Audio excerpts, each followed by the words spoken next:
మనకి జ్ఞానం రెండు విధాలుగా వస్తుంది. ఒకటి కోశం తీసి చూడు, పుస్తకం చదవాలి.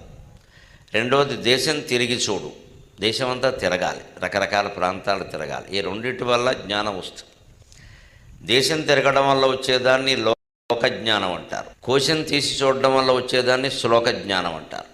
లోకజ్ఞానం శ్లోక జ్ఞానం రెండూ ముఖ్యమే. లోకజ్ఞానం లేకుండా ఒట్టి శ్లోక జ్ఞానం ఉంటే చాదస్తం పెరిగిపోతుంది.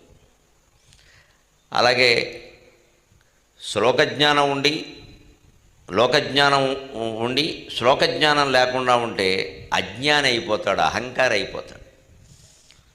జనరల్ నాలెడ్జ్ పేరు మీద, లోకజ్ఞానం పేరు మీద మనం ఎన్ని విషయాలు తెలుసుకున్నా అంతిమంగా శ్లోకజ్ఞానం వల్ల ఈ భౌతిక పరిజ్ఞానానికి సారాంశం ఏమిటో తెలుసుకోవాలి.